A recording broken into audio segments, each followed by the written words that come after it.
Yes, absolutely. You see, facing only its third assembly polls, the Sikkim Krantikari Morcha actually cruised to victory today in the state, proving pollsters wrong, surprising rival parties, and creating history.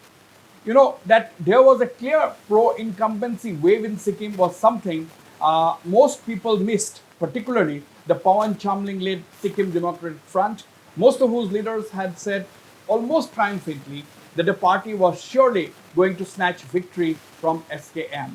And Chief Minister P.S. Tamang and his party may have done several things right to have been given such a mandate by more than 3 lakh of the state's 4.6 lakh electorate who had actually voted. Now, Tamang's connect with the masses, I feel, had obviously struck a chord as they ignored all the corruption charges leveled by Pawan Chamling and his party. Now, the 56-year-old teacher turned politician Prem Singh Tamang won both the seats he contested, indicating he has an appeal that cuts across the state and not just a constituency he nurtured in the last 5 years. Now, the big question now is whether Tamang is heading the Chamling way of playing a long haul.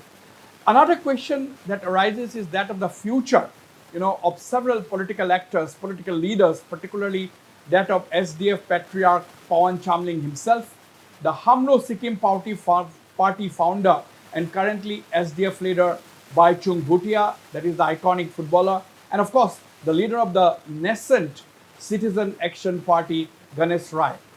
Now, it will also be interesting to watch the future of the BJP in Sikkim, which has drawn a blank for the second time in a row. Now, if the BJP had a strength of 12 in the last assembly, it was only because SDF leaders had switched sides and joined the Safe Run party in 2019. Mind you, not a single BJP candidate had won the elections in 2019. Now, in the outgoing assembly, they had a strength of 12, and that is because SDF had won 15 in 2019, and 12 of the SDF MLAs had directly gone and transformed themselves into BJP almost overnight. Therefore, BJP had 12. Now, the challenge for the SKM begins only now as the party is mandated to fulfill the aspirations of the 6.90 lakh plus population in Sikkim.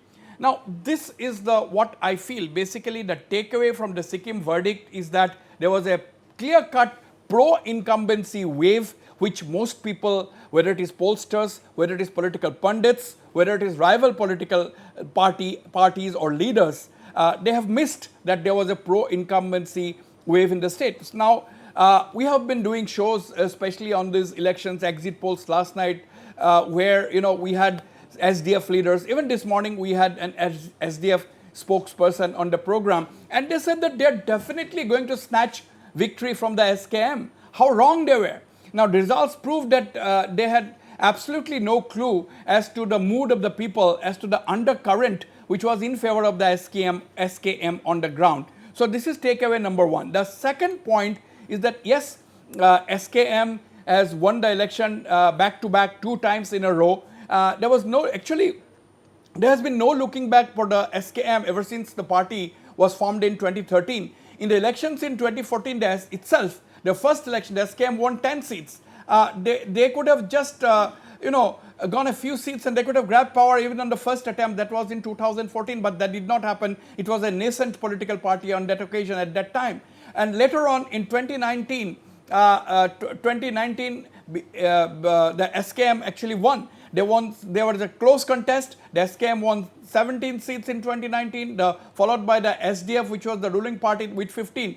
Now, Prem Singh Tamang, as the leader of the SKM, was able to defeat the SDF headed by Pawan Chamling, and thus ending his 25-year-old rule in Sikkim. Now, whether Tamang is going to repeat that, we'll have to wait and watch. Now, as I said, another big takeaway from the Sikkim verdict is that the people have decided to ignore all the allegations leveled by the SDF against the Prem Singh Tamang government as well as the SKM party. That is thing. And of course, the third thing that we will be closely watching is the political future of, as I said, people like Pawan Chamling, people like Bhaichung Bhutia, people like Ganesh Rai, all these important political actors in Sikkim, therefore future seems to be at stake, at least for the next 5 years. We'll have to wait and watch. And lastly, the fact that some of the